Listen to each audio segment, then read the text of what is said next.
Like I'm wearing my lucky tam, Jeff. My lucky tam! We're gonna gamble. This is the thing. Egyptian head.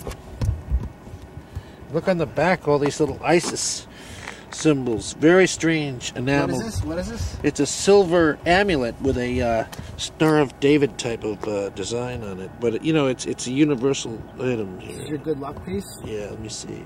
Look at that. Look how tiny it is. Look, I found this on the grounds of the flea market one day. This has brought me a lot of luck. This amulet here, yes.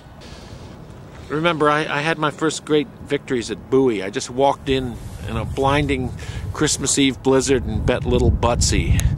The lights were flashing on the finish line because the sun had gone down, you know. The programs were laying on the ground, the gates thrown open.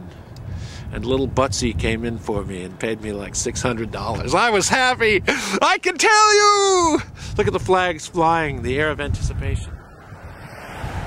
The press is trying to kill the horse game, you know, in this state, anyway. Well, they're not helping it. You know, in New York, California, it's different. But here... Well, let me ask you a question. Why should the press care about horse racing in the state of Maryland when nobody else does? Well, here's the thing. Including the legislature. Well, I'm a square. I'm like that girl who wrote the book Seabiscuit.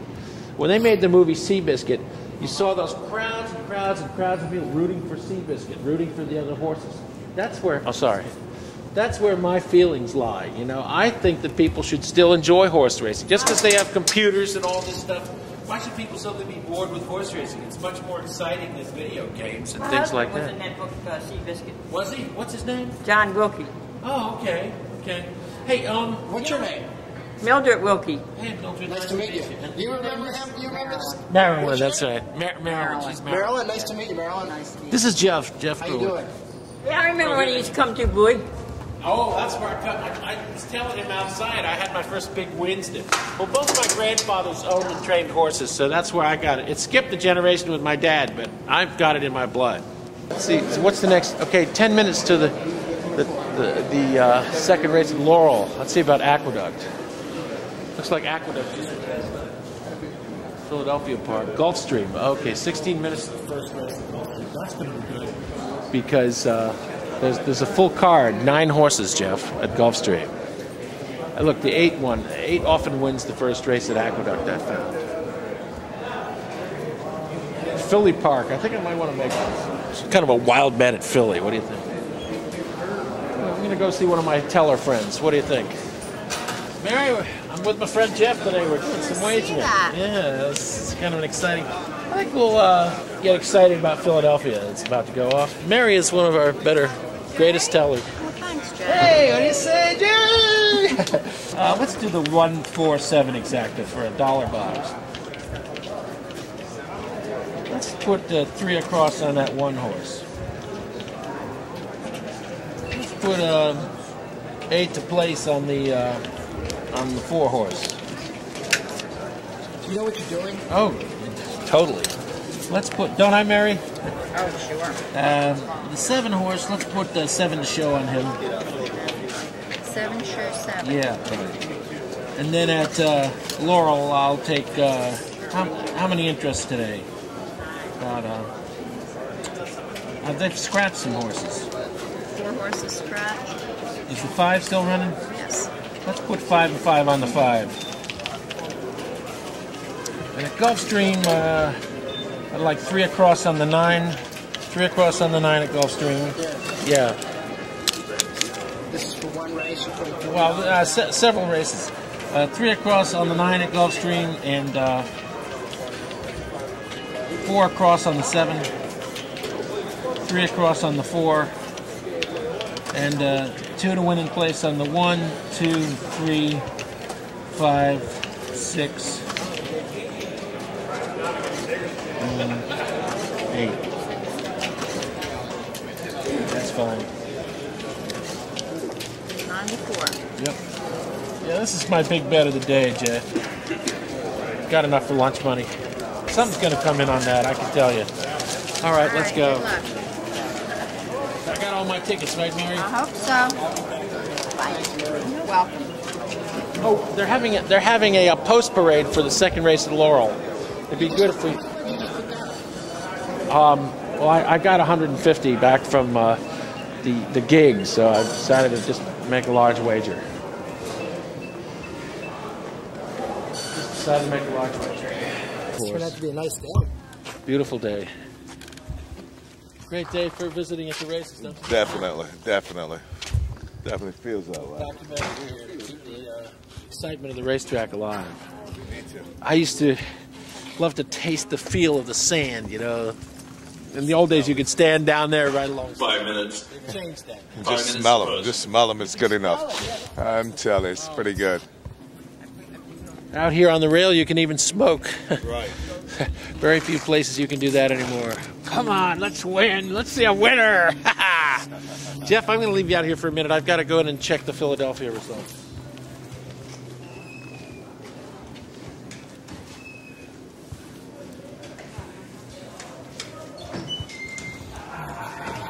Yeah. You just put like almost $100 down. Oh yeah. It's good. It's good.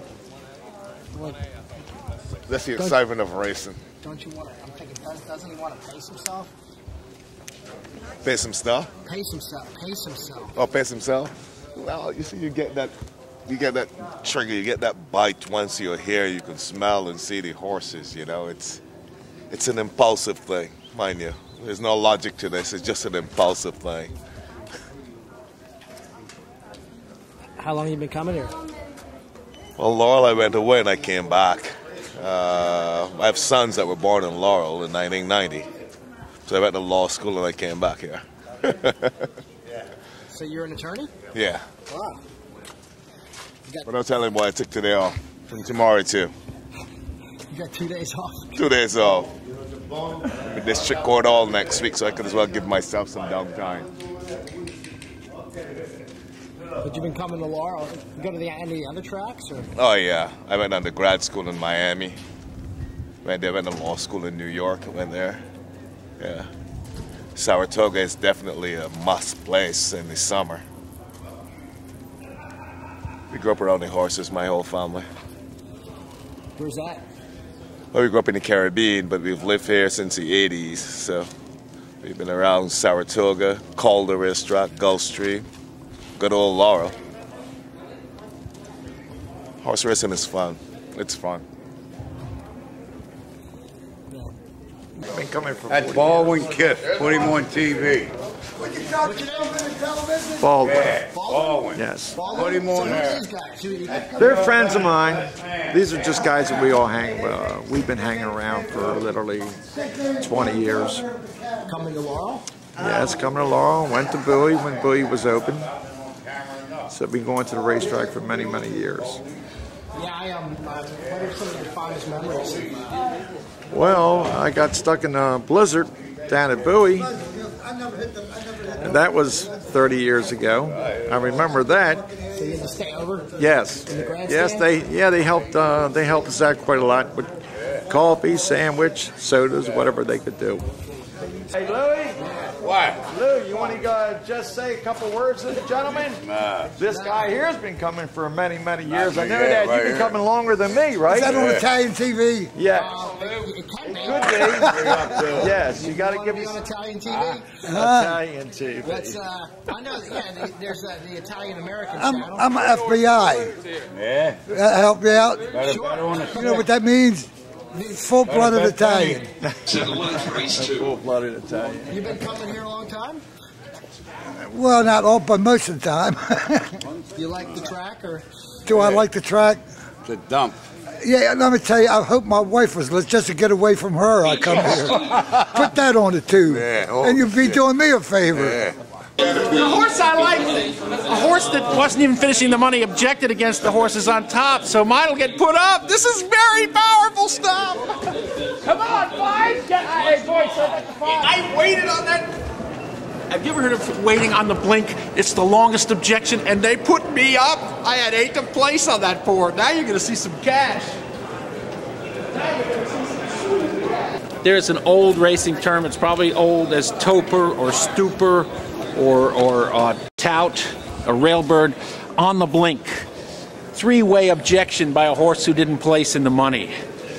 A horse bumped. They had to see the film about 500 times This wasn't even at Laurel, it was at Philadelphia Park. I was idly betting the race, waiting for the Laurel race to start, which, by the way, I lost.